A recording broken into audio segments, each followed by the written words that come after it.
Maintenant, on va en revenir un peu sur, donc sur ton ascension dans l'immobilier. Les internautes se disent donc comment tu as fait après pour passer de 5 à 10, de 10 à 20, après de 20 à 50, de 50 à 100. Donc comment tu t'y es pris? Alors, comment tu t'y es pris aussi pour à un moment donné, pour faire gérer ce patrimoine ça va te paraître incroyable et je m'en suis pas aperçu. Parce que j'avais la tête dans le guidon et j'ai continué à avoir la tête dans le guidon en permanence. Donc j'en achetais 1, 2, 3, 4, 5 petits moments de pause. 3 d'un coup, 4 d'un coup, 10 d'un coup, un immeuble entier avec 25, 30, 40 lots.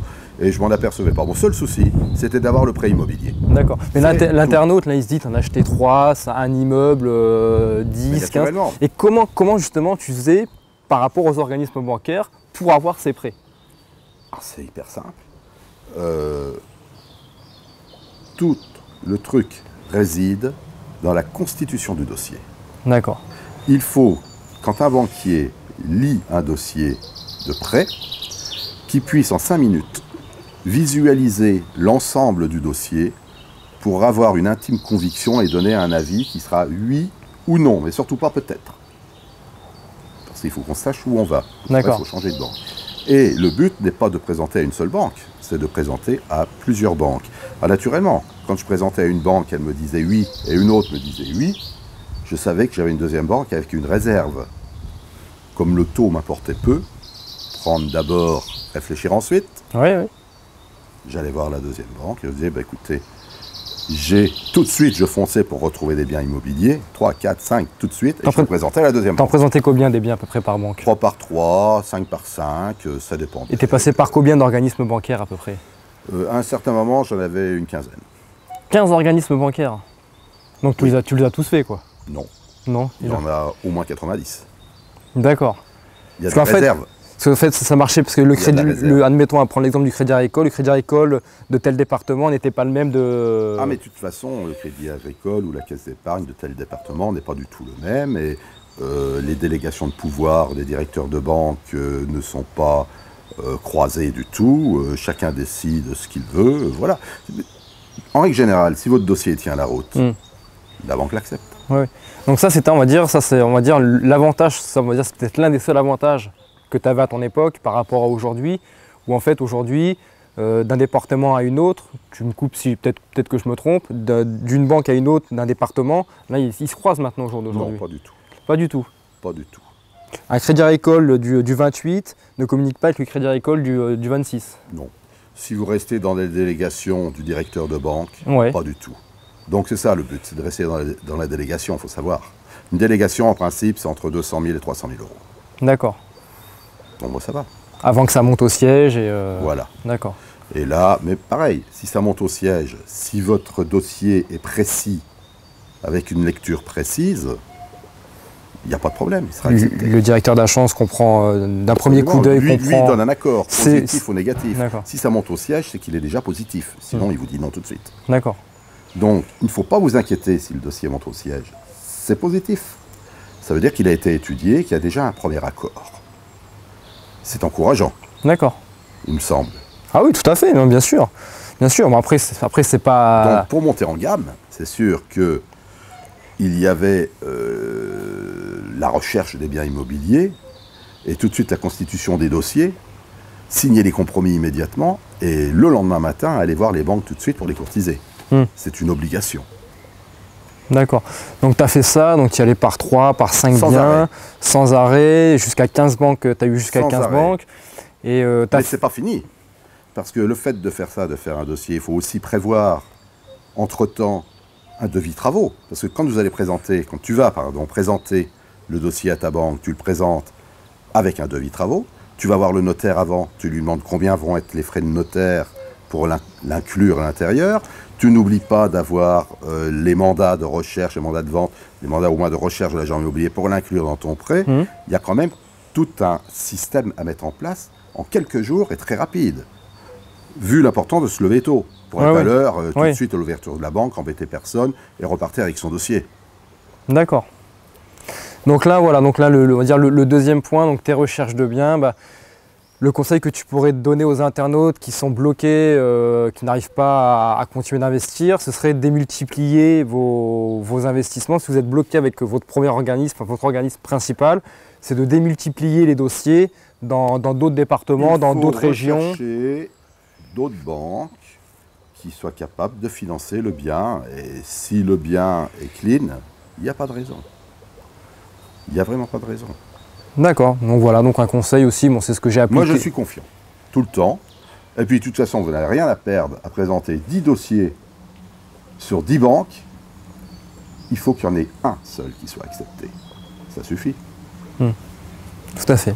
Donc maintenant qu'on en sait un peu plus sur la stratégie que tu as mis en place pour justement démultiplier tes biens, après à un moment donné, il y a aussi les locataires à gérer.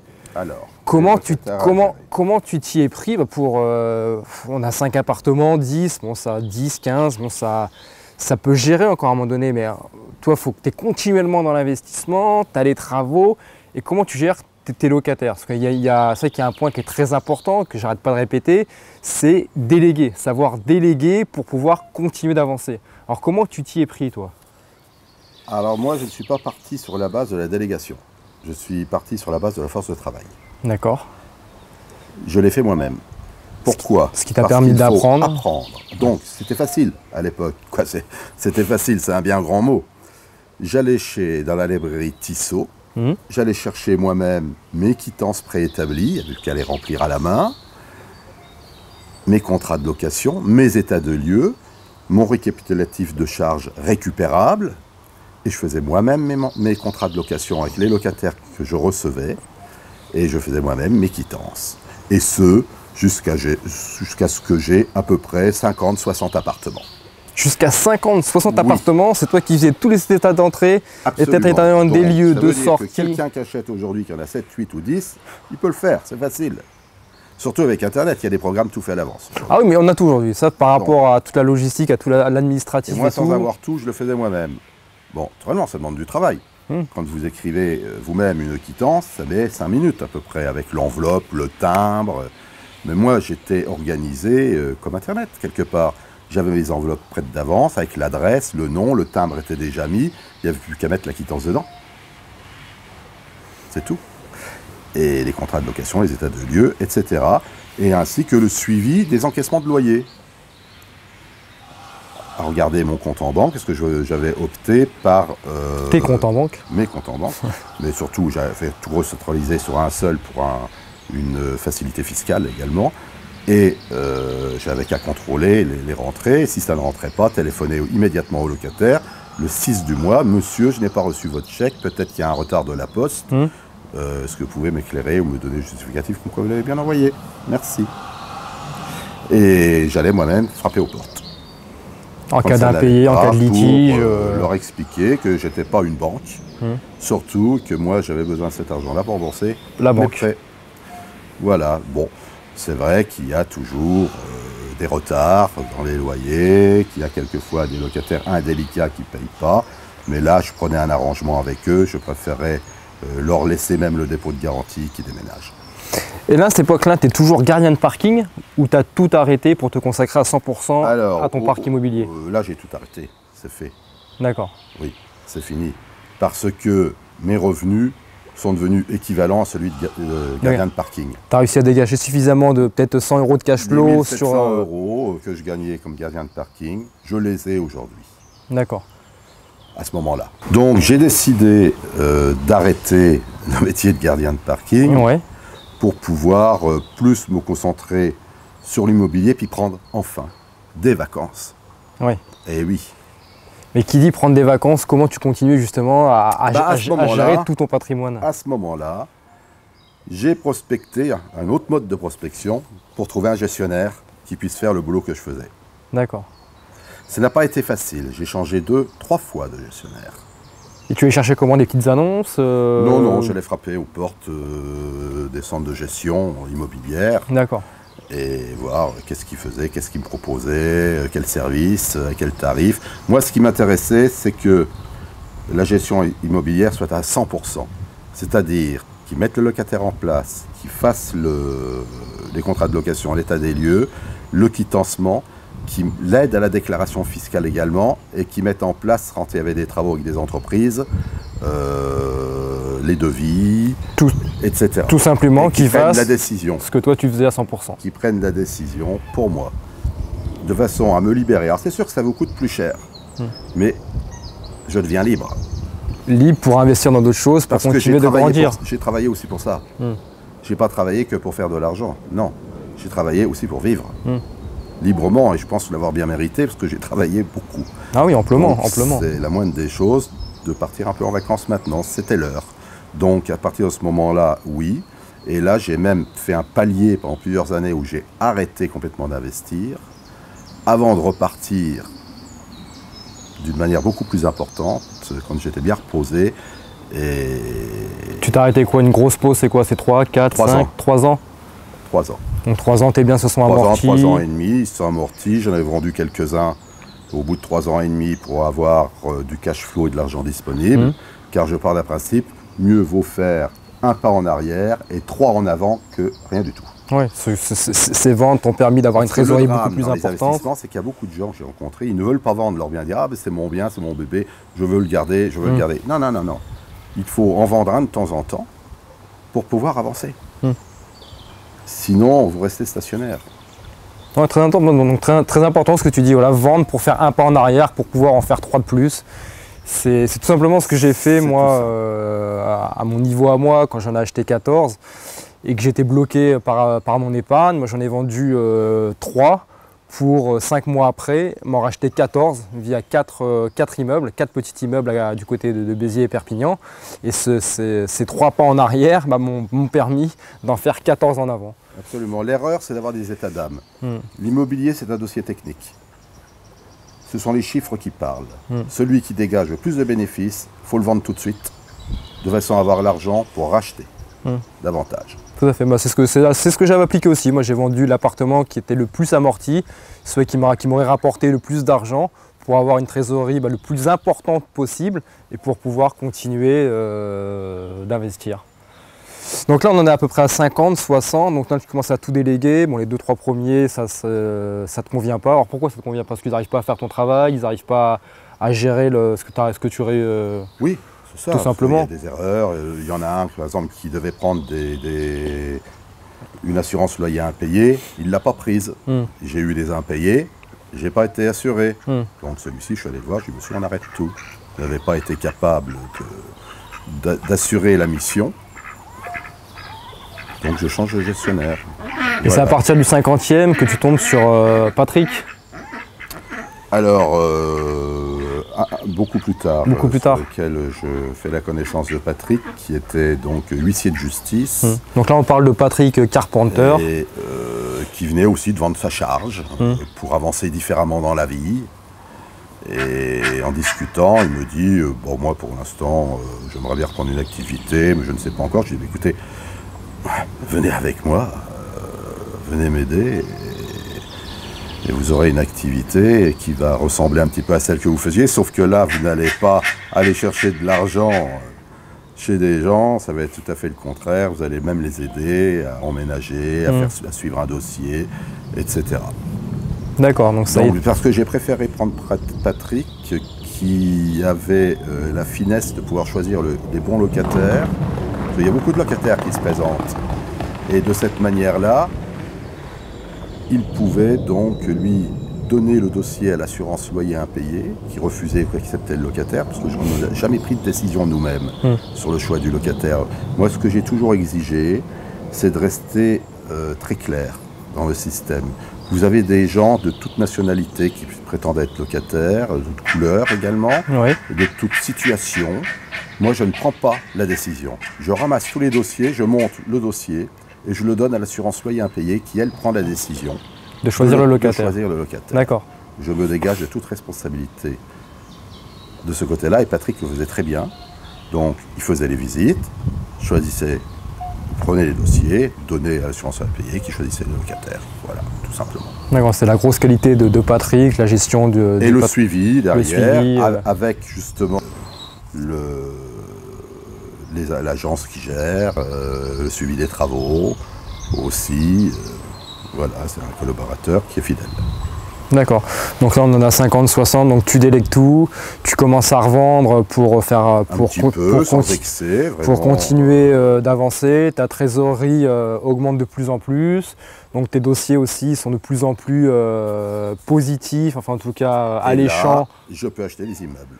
Enfin. Donc le à part but ultime. C'était plus acheter des petits studios, c'était acheter des entités complètes. Des immeubles avec 30, 40. Et tes 50, 60 premiers biens, ça a toujours été des studios? Ah oui. Tu es toujours resté fidèle à... Je reste dans la ligne de conduite de l'investissement pur pour faire de la rentabilité pure et dans l'arbitrage du risque pur.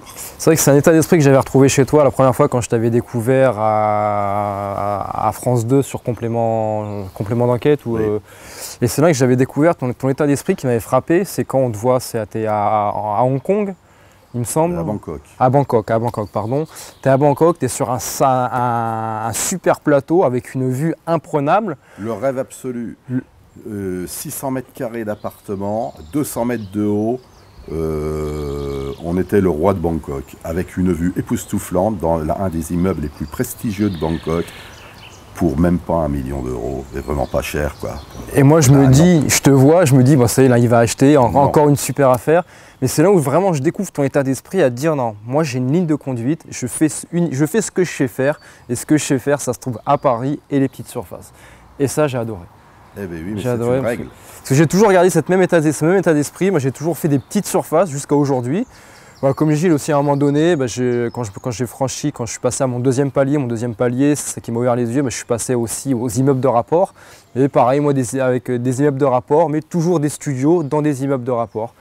Et c'est vrai que c'est cet état d'esprit, vous avez une ligne de conduite, gardez-la, faites ce que vous savez faire et faites-le où vous savez faire. Bien sûr, il y a des gens qui ont d'autres lignes de conduite. Il y a ceux qui font par exemple de l'immobilier industriel, c'est oui, bien sûr. une autre affaire. Oui, bien sûr. Il y a ceux qui font du magasin, Bien sûr. centre-ville, c'est encore une autre histoire. Il y a ceux qui font du bureau, c'est aussi une autre histoire. Il y a ceux qui font de l'achat-revente. Dans l'immobilier, il y a plein de secteurs. Oui, il y en a qui vont faire du saisonnier, de la colocation, de la construction-revente. Oui. Je ne suis pas un homme en fait de risque, quelque part. Faut bien écouter ce que tu viens de dire. Il n'a jamais voulu prendre de risques, mais là, il en a acheté quand même plus d'une centaine. Mais tu n'as pas eu l'impression, à aucun moment, tu as toujours su maîtriser ce que tu faisais, et tu n'as jamais eu l'impression de prendre des risques. Tristan, plus tu as d'appartements, plus tu divises ton risque. Oui. Car si tu as un seul appartement avec un incident, c'est 100% de risque, 100% de galère. Il n'y a pas les autres appartements qui peuvent absorber. Et tu as un accident, c'est 30% de galère. Oui. Si tu en as 100 et 2-3 incidents, c'est 2%. Oui, bien sûr. Ouais. Donc, ton assurance accident, c'est toi-même qui l'as créé. Donc, plus tu en as, plus tu vas réduire le risque.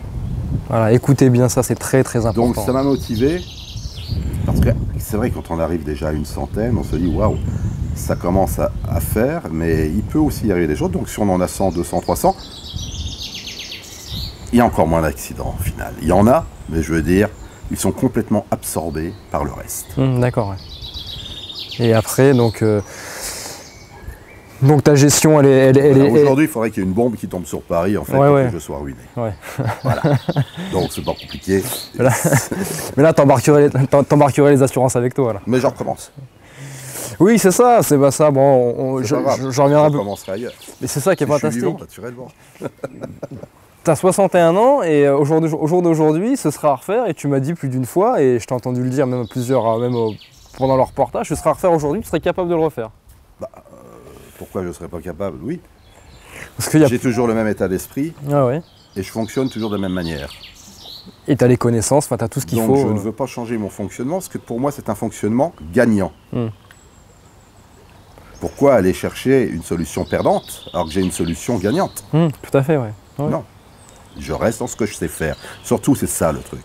Je sais faire ça. Donc je reste dans ma ligne. Au jour d'aujourd'hui, sans donner les chiffres exacts, c'est quoi? C'est une centaine d'appartements que tu as? Non, c'est beaucoup plus. Beaucoup plus? On peut avoir plusieurs centaines. Plusieurs centaines d'appartements. Bon, on précise que ce soit 100, 200, 300, 500, 600. Bon, après, on en est à un stade où ça n'a aucune importance. Mais... Ça n'a aucune importance, parce que de toute façon, le but étant de mutualiser le risque, et aussi de dégager aujourd'hui de l'argent pour vivre. Oui. Aussi. Et tu as mis combien de temps justement par rapport on parle beaucoup d'indépendance financière. Toi, tu n'as jamais cherché à être indépendant financièrement, comme on peut le voir maintenant, en 2 ans, 3 ans ou 5 ans. Toi, tu as vu ça sur la durée.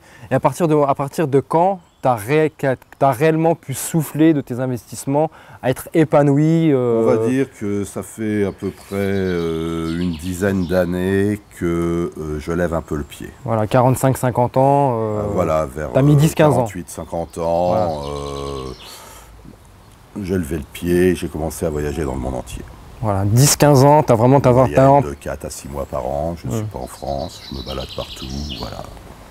Pendant 10-15 ans, tu as construit le socle de ton empire, tu as mis les fondations qu'il fallait pour ton empire. Ça a été rapide, mais comme je te le disais tout à l'heure, j'ai travaillé 3 fois plus que les autres. Donc c'est quand même normal que j'aille 3 fois plus vite. Voilà, comme tu le dis, ça va en choquer peut-être certains qui vont se dire que ça a été rapide. Oui, 15 ans, c'est rapide. 15 ans, parce que 15 ans, si on rajoute ça, tu as commencé à 34 ans. 34 plus 15, bah, ça fait 50 ans. Tu as commencé très tard.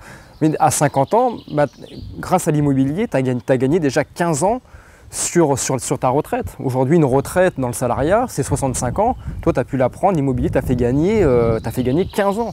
Donc c'est tout simplement énorme. L'immobilier, c'est vraiment un pilier qui va, d'une part, vous permettre de vous enrichir, mais d'autre part, bah, de gagner 5, 10, 15, même plus de 20 ans pour ceux qui commenceront tôt, pour prendre votre retraite. Donc ça, c'est vraiment un pilier qui est fantastique. Alors, j'avais justement une petite histoire marrante. Il y a une personne qui m'a téléphoné dernièrement, qui m'a dit « Ah, j'ai fait comme vous, monsieur Grimm. J'ai 25 ans. Eh bien, j'en ai 3, des appartements. » Ben, moi, je lui ai répondu, « Eh bien, monsieur, vous n'avez pas fait comme moi. Vous avez fait mieux que moi. » Oui, parce que moi, à 33 ans, j'en avais 0. Vous vous rendez compte la marge de manœuvre qu'il a à 25 ans? Ah bah, elle est énorme, elle est tout simplement énorme. À 40 ans, il peut avoir fini son programme. C'est extraordinaire. Déjà, à l'âge où tu as commencé, ça se trouve, il aura peut-être fini de payer ses 3 premiers biens s'il prend bien. Ouais. C'est quand même extraordinaire. C'est-à-dire que c'est le temps qui joue aujourd'hui.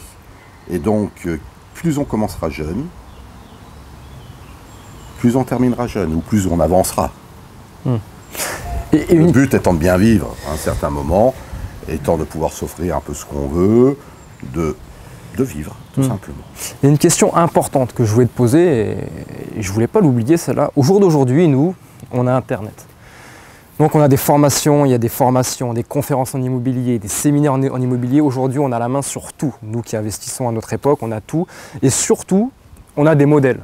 On a des exemples. Aujourd'hui, il y en a qui ont pu lire mon livre, donc on puisse s'apercevoir qu'acheter 25 appartements, de se constituer un patrimoine de plusieurs millions d'euros, c'était possible. Mais des Goulven, il y en a des centaines. Et vous pouvez les voir à travers l'Internet, à travers des interviews, des reportages, comme je suis en train de le faire avec toi. Toi, à ton époque, tu as eu qui pas pour te reposer, mais tu as eu qui pour t'ouvrir l'esprit, pour te dire « Ah oui, lui, il l'a fait, donc c'est faisable, je peux le faire moi aussi ». Tu as eu qui pour te guider? Personne. T'as eu personne? Personne.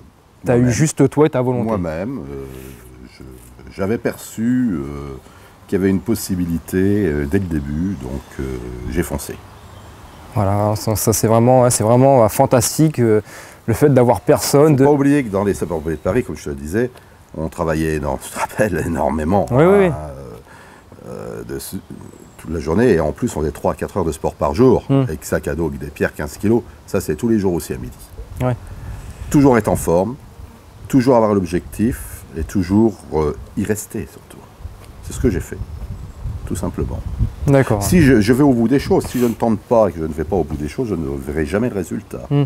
Donc je l'ai fait. Et je m'y suis tenu, surtout.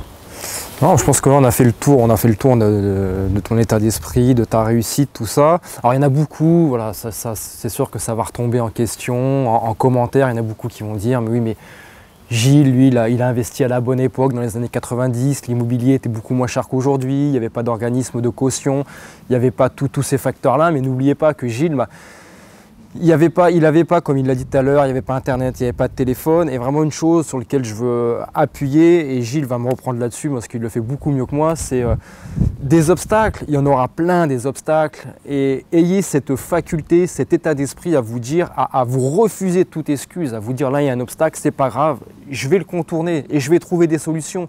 Tant que vous vous direz aujourd'hui je ne peux pas investir parce que l'immobilier est trop cher, parce que je ne gagne pas assez, parce que ceci, parce que cela, tant que vous aurez cet état d'esprit, vous n'arriverez pas à investir. Le jour où vous arriverez à supprimer de votre cerveau, de votre esprit, toutes ces excuses, que votre volonté sera plus forte que vos excuses, ben vous arriverez à tout faire. Et moi, je suis persuadé que le parcours de Gilles, aujourd'hui, il est reproductible et on peut le refaire. Moi, j'en suis totalement persuadé.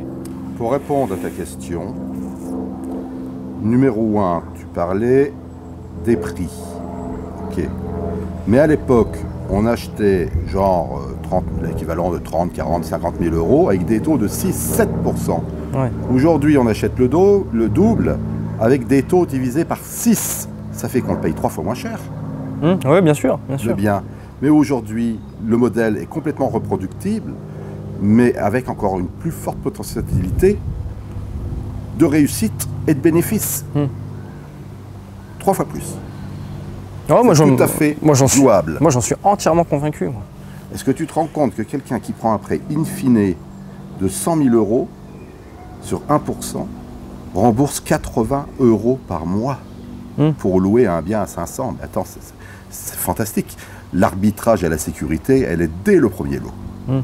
Avec un prêt in fine. Oui, bien sûr. Un prêt particulier. Oui, c'est particulier. Mais avec un prêt amortissable, c'est pas mal non plus.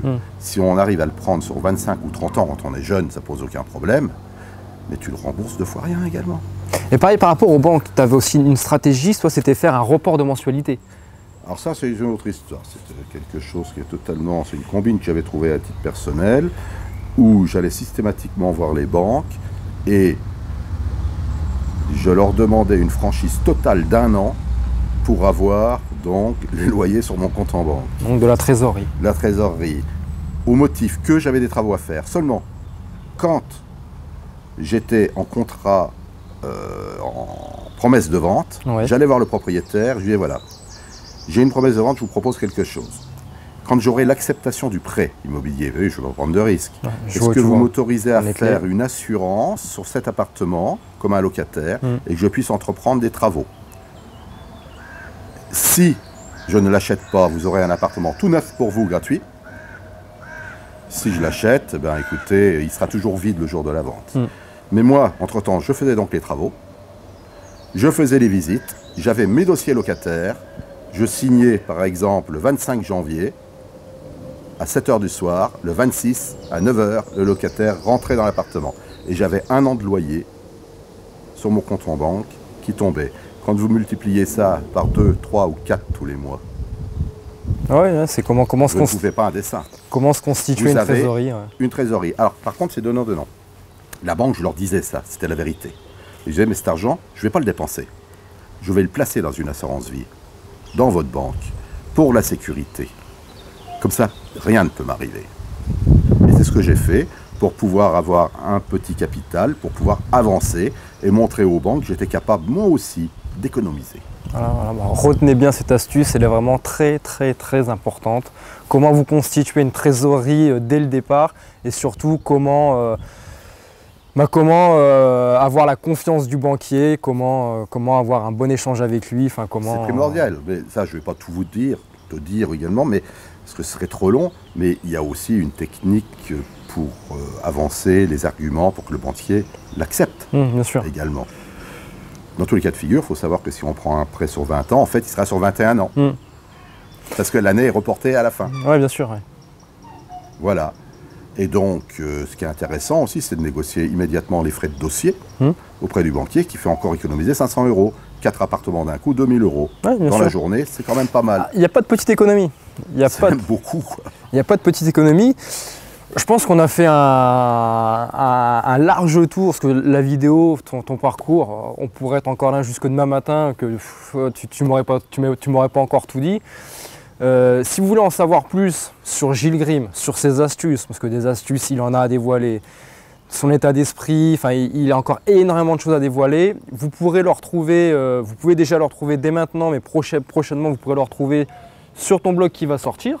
Alors ton blog, parle-nous-en un petit peu, comment il s'appelle. J'ai décidé de sortir de l'ombre aujourd'hui et d'apporter un petit peu ma pierre au moulin et de pouvoir donner des conseils à des gens qui n'ont pas eu cette chance d'avoir des conseils d'autres personnes, de les trouver eux-mêmes, pour juste les aider, les aiguiller dans leur investissement. La chance que tu n'as pas pu avoir voilà, quand tu as commencé, tu veux la donner maintenant. Il y a une place pour tout le monde. Tout à fait. Sans problème, à tous les niveaux. À celui qui veut. Par exemple, dernièrement, j'ai eu un petit message sur Internet d'un gars qui est resté très poli, mais qui a dit « Mais moi, votre méthode ne m'intéresse pas. Moi, ce qui m'intéresse, c'est être tranquille avec mon petit salaire, métro, boulot, dodo, et j'avance comme ça, et je suis heureux. » D'accord. Chacun son bonheur. Ah mais chacun son bonheur, bien sûr. Bien sûr, il n'y a pas de... Je le respecte. Oui, mais tout à fait. Moi, je donne des informations, on les prend pas. On me demande des renseignements, je réponds pratiquement systématiquement à chaque personne qui m'envoie un message. Je réponds, je prends mon temps. C'est devenu un peu mon boulot du matin, pendant 1h30, je réponds aux gens. Dans ton parc, avec les canards, les cygnes. Avec les cygnes, les canards, voilà. Et tranquillement, je réponds sereinement, en essayant d'aiguiller au mieux les gens. Il y en a même qui arrivent à me joindre téléphoniquement. Je ne raccroche pas au nez. Je n'ai pas d'ennemis. Voilà. En fait. Ta page Facebook, comment elle s'appelle? Si tu peux la dire aux internautes qui vont le chercher, qui vont chercher ta page sur Facebook. Devenir rentier millionnaire avec Gilles Grimm. Avec Gilles Grimm. Et ton site internet, ton blog? Bien, c'est gillegrimm.com. Voilà, www.gillegrimm.com. Si vous voulez, voilà, et j'envisage même de faire une chaîne télé pour pouvoir également fédérer des agences qui veulent vendre des biens d'une autre manière, moderne, quoi, pour être dans le ton du jour aujourd'hui. Voilà, à 61 ans, tu n'as pas envie de t'arrêter, absolument, tu veux suis continuer. Complètement, au niveau informatique, je suis totalement au point, j'ai tout compris, donc je vis avec les nouvelles technologies et je les utilise. Non mais c'est voilà, très bien. Avant de clôturer cette interview, un dernier petit message pour les internautes qui nous regardent. Si tu avais un conseil à leur donner, si c'était à refaire, est-ce que tu leur ferais? La réponse est oui, bien entendu. Mais si tu avais un petit message de ceux qui sont encore réticents à investir, qui ont peur d'investir, qui ont peur de se planter, un petit message de motivation pour ceux qui sont encore un peu réticents, est-ce que je vais investir, comment je vais faire, est-ce que tu aurais un dernier petit conseil à leur donner par rapport à ton parcours, par rapport à tout ce que tu as pu vivre? Totalement. Le conseil serait le suivant, tout dépend comment vous voulez mener votre vie, vous et votre famille. Sachez que l'immobilier est transmissible, donc si vous enrichissez, c'est bien, mais vous enrichissez vos enfants également. Et aujourd'hui, les retraites pour les enfants ne sont pas acquises. Vous avez vu ce qui se passe, c'est très compliqué. Et je pense que les retraites par répartition, un jour, seront définitivement enterrées. Et il faut vous créer vous-même votre propre retraite. C'est pas quand vous aurez 60 ans qu'il faudra aller pleurer. Il sera trop tard. Voilà, c'était le mot de la fin.